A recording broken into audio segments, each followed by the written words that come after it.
Hey everyone, TooneySA here, back with another video, and today we are doing the secret level, Eggipus Rex, taking a little bit of a break from the one life challenges to go back to our dev series, and I've just picked this level at random. It's a level from Crash 3 that I didn't beat the dev on, but you can see from the HUD that I was very close to beating the dev the first time I did this, when I was just beating Wumpa Lewis's time. Less than a third of a second, in fact, from Nancy something or other's time.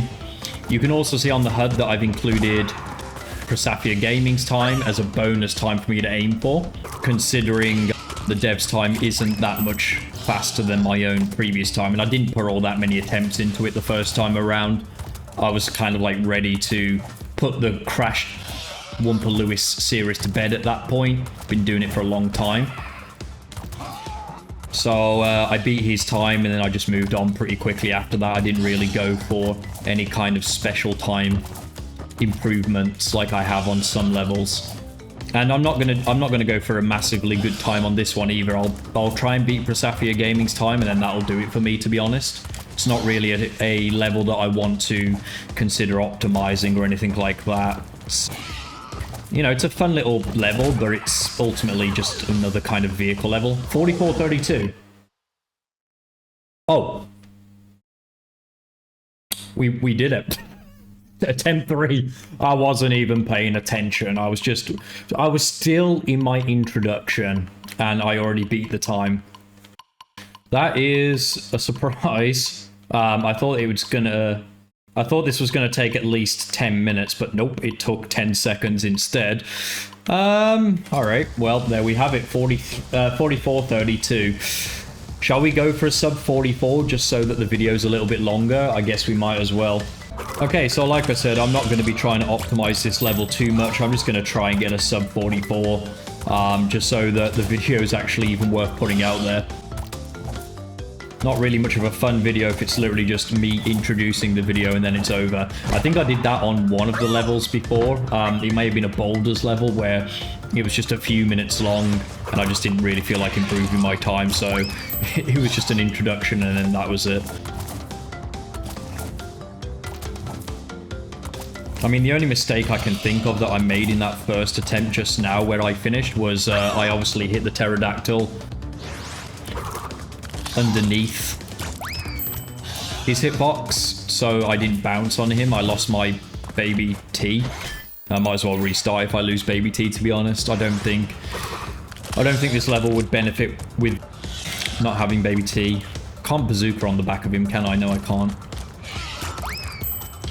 I think I did do a run originally where I wasn't using baby T, and I think it's slower. Like, yes, you can slide jump and whatnot, but the jumps are quite high in some parts of the level, which just makes it quite difficult to reach. And then ultimately, that just ends up slowing you down anyway. So I think you're better off with baby T on this level, to be honest. Say that as he's gone. See how we do without him now. Oh, we nearly made it across as well. It's weird putting an egg there because that's quite a far jump to make without baby T.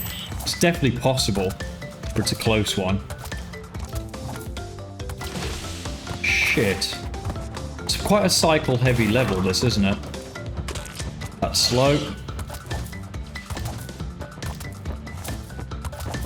I know what anthem I'm going to choose when I get to the end of this challenge. For this level. Dynamite by Tail Cruise. We go let it up like it's dynamite. Which is conveniently the name of the level that you need to beat to even access this level. Would help if I use speed shoes as well. Like, if you're gonna go without baby T, you need to be using speed shoes. Be class if baby T actually could use speed shoes. Imagine how fast he would go. You'd probably spend most of the time just walking off a ledge if he could. But this time I'm holding right trigger down just in case I do fall off of him like I've just done there. Never mind. It's weird, isn't it, when you beat a challenge so quickly and then suddenly you can't even get to the end of the level that you've just beaten effortlessly. You're not even paying attention to the level, you somehow beat it. You go back to get a slightly better time, and then all of a sudden you literally can't even get halfway through the level. That's quite an unforgiving jump, that, without Baby T. Not a fan of his jumps, though. His jumps are a little bit hard to read just quite how far he's going to go. Ah, okay, that might work quite nicely if you can do that, because then you get off to quite a good and fast start if you can get the clock like that with his tail. If he's in the wrong spot, it's run over. What? Like, what is the hitboxes? It's so bizarre because the birds from Slippery Climb and Stormy Ascent, like, they allow you to literally touch underneath the birds and it will launch you upwards. The pterodactyls, you have to be very, very clearly over them for it to actually count. Hey, we made it up. Never mind.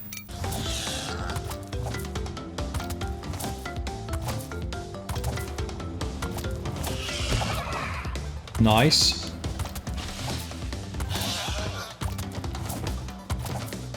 Can't wait for any of those fires, because if you do, you're probably not going to get a sub 44. I was quite lucky with the cycles I had, apart from that one pterodactyl. I think that's the same pterodactyl. That's a shame. But yeah, a lot of it's about this damn pterodactyl. Never mind, we unfortunately lost out there. Get on the dino. Thank you.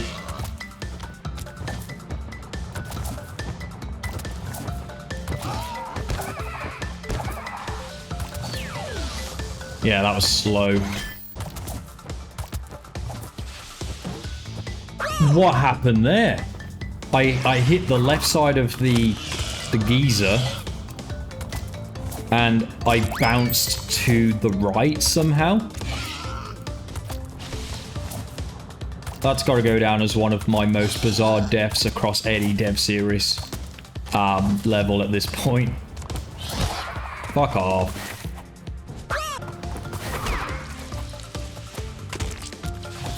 Okay, can I recover from losing the dinosaur, hopefully?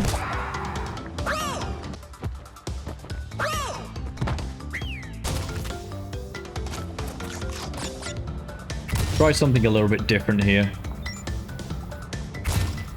Because you can get the dinosaur a little bit later on anyway.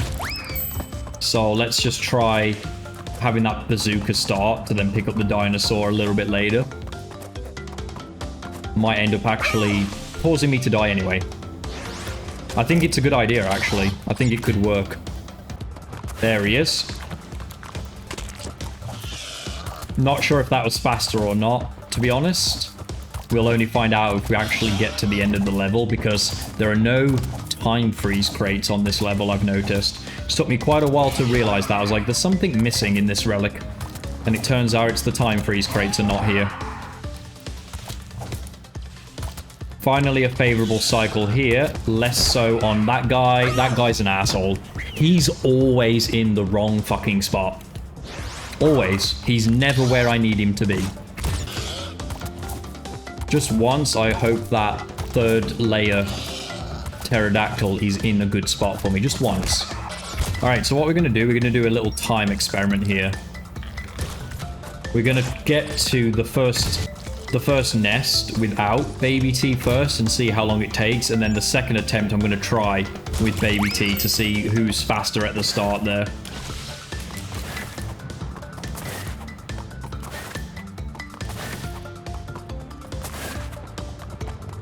Okay, that was about 13 seconds. Fuck off. It wouldn't be so bad if this part didn't exist because, you know, you can recover, but, like, that part just completely kills any chance you got. Alright, now let's try it with Baby T and see what happens. We got to the nest about 13 seconds because you have to bear in mind getting on Baby T when you reach the nest, which does take a second to compare.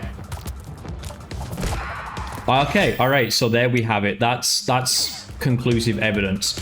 You're faster without Baby T for that section. So let's go with that approach. We're not going to accept a run without it. Beautiful. Fuck off. Absolute Tom shittery level of bullshit. It's too cycle heavy. This level's too cycle heavy. It's just complete luck. The level needs to let you win, just like Cortex Power. Except Cortex Power was more fun. I know I shouldn't be too angry because we did beat the dev time really, really quickly. Or I am. Because this level is less interesting than Cortex Power.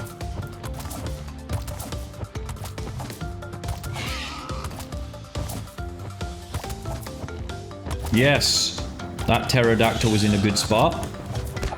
Even that pterodactyl was in a good spot. Hallelujah. Let's go. I hate that phrase, but let's go. Straight to hell. Okay, apparently my controller, like, the game doesn't like it when I use right trigger to shoot the fruit bazooka. No idea why. So I've now switched to R1.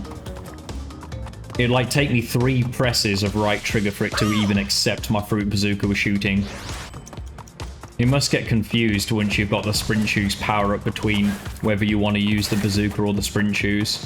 It's the only explanation I can think of. That was pretty fast. Bit slow on the mount.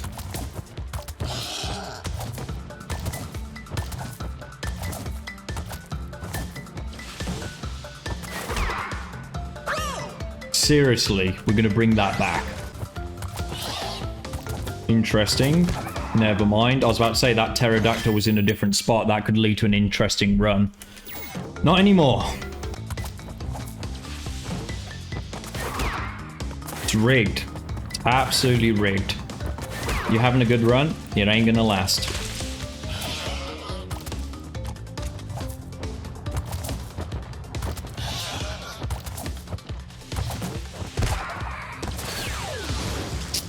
We might have made it there. We might have got a sub 44. It was close. It'd have been either just about a sub 44 or we'd have just missed out.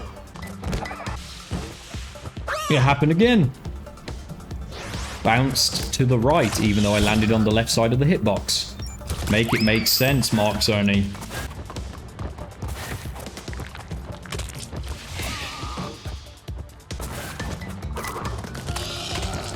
Sometimes the egg hatches slower. Don't know why.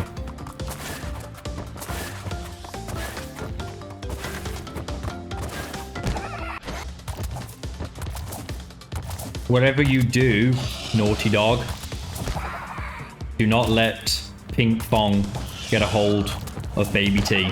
We'll be listening to Baby T do-do-do-do-do-do for the rest of our days. Naughty Dog, what am I talking about? I'm so fucking ancient. Naughty fucking dog. Oh, 441. That looked good. Those fires were in a much more favorable spot. Didn't lose our wacky backy. Not wacky backy, it's not a wacky backy. It's a baby TT. Still slower, what the frig? That felt rapid. Like I stopped for like 1 fire because I had no choice, but what are the odds that you can literally have a complete run of this stage where there's like not a single obstacle in your way ever? It feels like it's inevitable. It helps if you don't bounce on those pterodactyls though, because yes, it's better than losing Baby T, but they bounce you so high it takes forever to recover. Like then I should have just like jumped over him, but I didn't because I'm a pussy. Like that could have been sub 44 to be fair. That could have been sub 44. If I didn't chicken out over one of the pterodactyl jumps. You just got to go for them. Because if you don't, you're going to lose anyway. Had to wait for a fire, so it's probably run over already. But maybe, just maybe, there'll be something later on that we don't have to wait for. Nope, 2 fires. We're fucked. That, 18 seconds now, we're fucked. You got to not wait for nothing. It's not where you want to lose Baby T, right here. Watch it again. There's an invisible wall coming up. Oh, we made it up there. Never mind. Game is good. Can I make this colossal jump, though? Nope. Oh, that was looking like a rapid run. But for some reason, the game ate my input for the double jump. Now I've set myself this goal. I can't backtrack away from it. I've got to get it done. I've got to get that sub 44.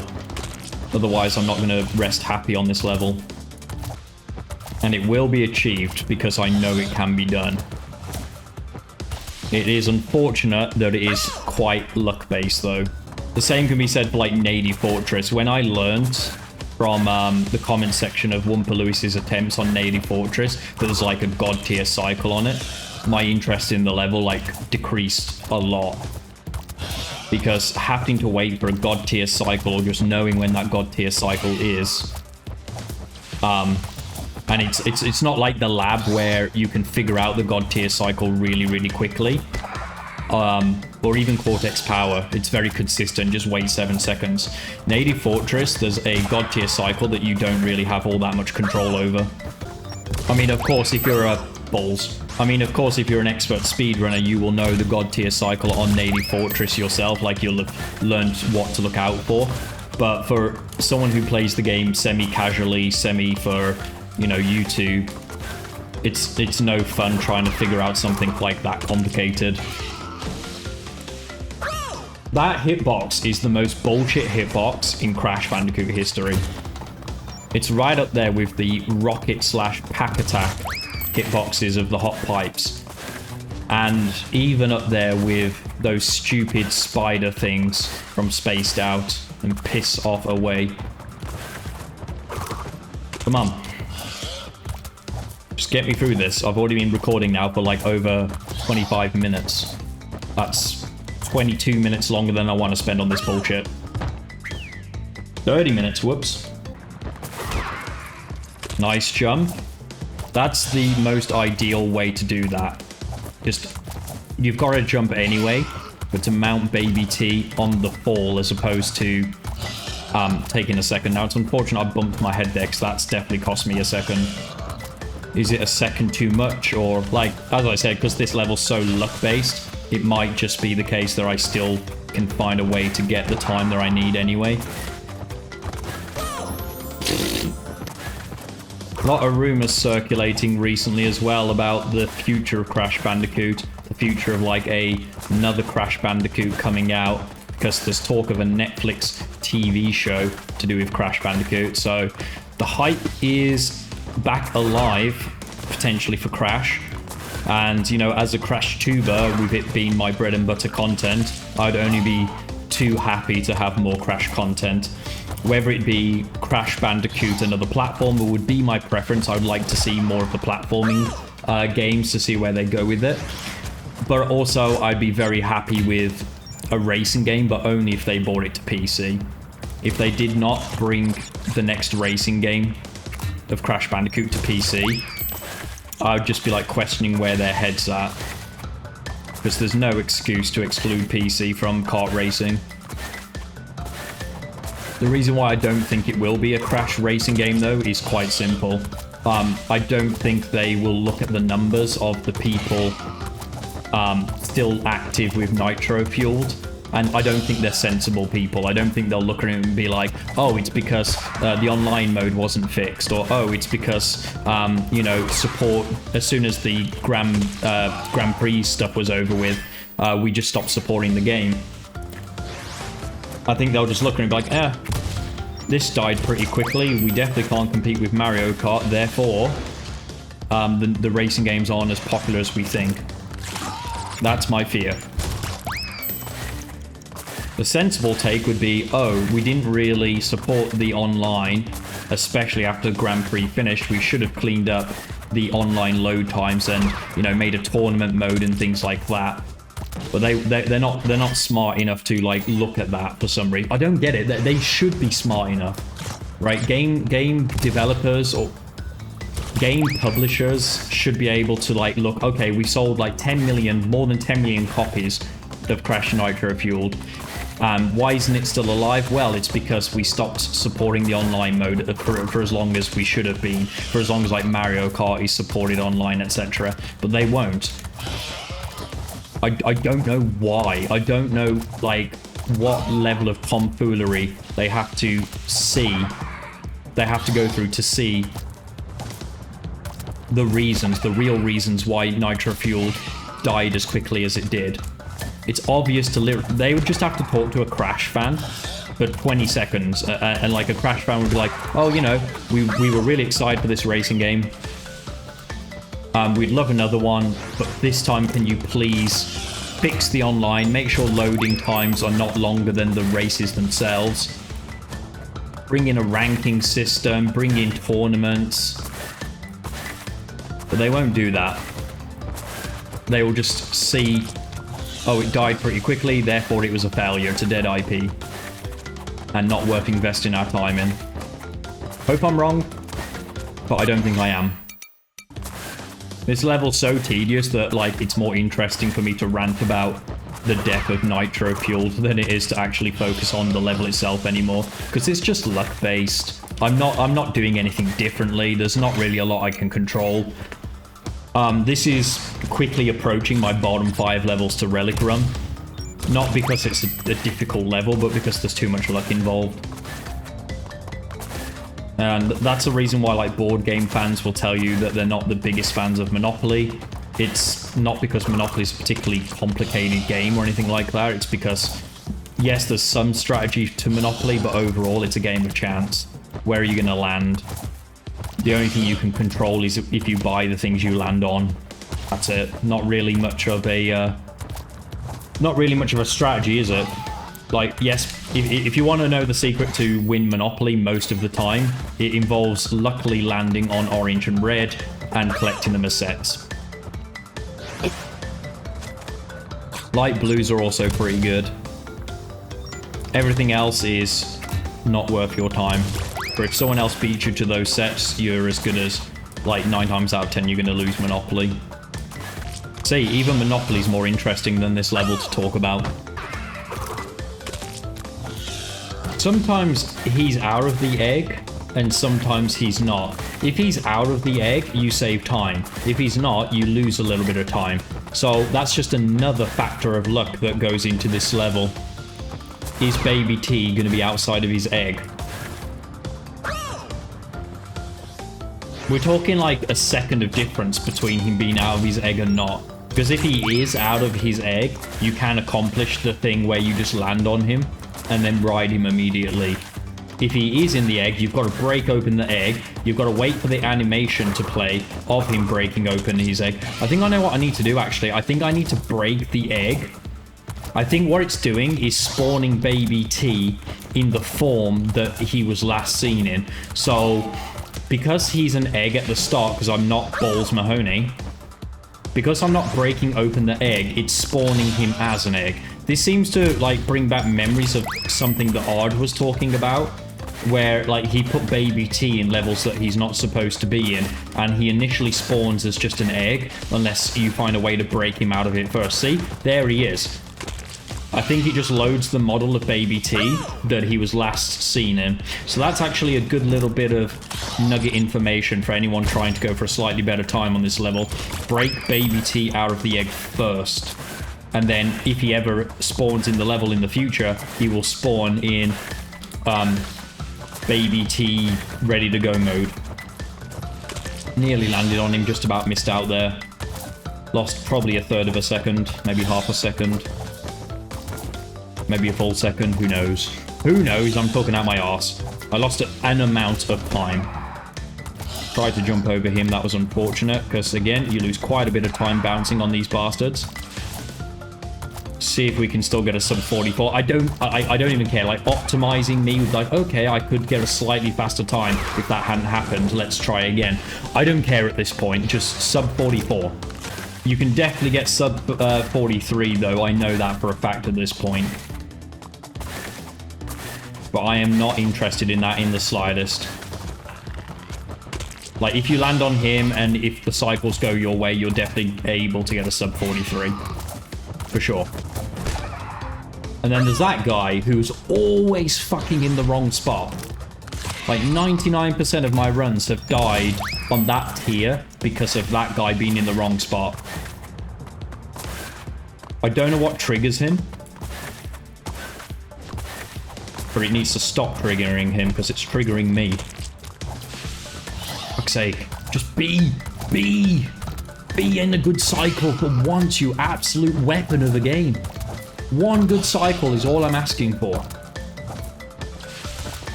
I didn't touch that guy. Fuck this level. This level's shit. It's an awful level. Don't play it. Play better levels like Bye Bye Blimps, said no one ever. Come on. Okay, I got betrayed by the hitbox then.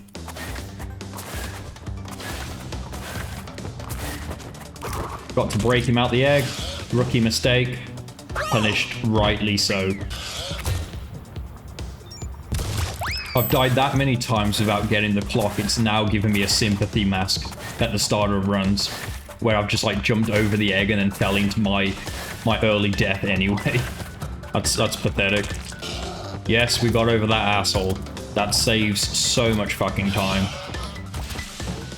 And then that fucking happened anyway. Lost all of our time saved because bad fucking cycle. You need baby tea. Not just a cup of tea. Baby tea. Yes, good cycle on that for a change. We got through it immediately. More of that, please. And thank you. We'll take that, I guess. That evens out the time save from earlier at least.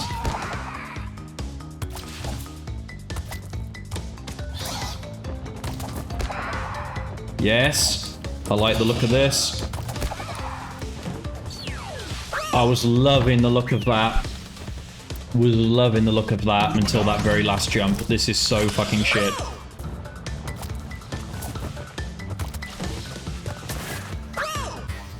You know, it's a fun little level. What?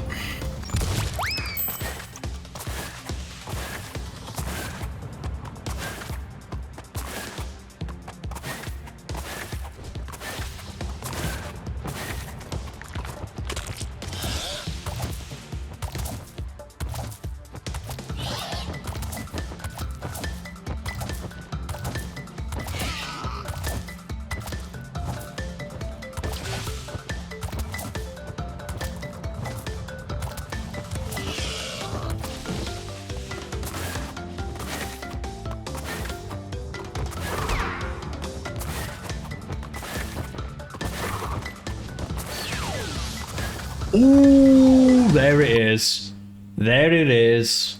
That's good enough for me. Screw this level. What was my time there? 42. It was not even a sub 44. It was a sub 43. That's what we were waiting for. Not a perfect run by any stretch of the imagination, which means you can even get a sub 42 on that level, because I still had things go wrong at some point. So thank you so much for watching. That has been TooneySA beating the Dev Relic on Eggipus Rex. Also, I need to introduce that I have a new tier. I said after getting 1,000 subscribers, I'd make a third tier for my membership program. It is Velo's tier, and the first person to join that tier will get to send me a new hat logo, and I will purchase a hat with the logo of your choice on it and wear it in some of my videos. Now, of course, it must be YouTube appropriate, so nothing like a giant willy or anything like that. And, you know, the nicer the design or the more interesting the design, the more often I will wear it for videos. People who join the Velo tier after that, you can also send me hat designs, but you guys will need to be of that tier for 3 months for me to then do a hat in your honor. So thank you so much for watching. Get ready for my next battle. Flawless victory. Fatality. Wow!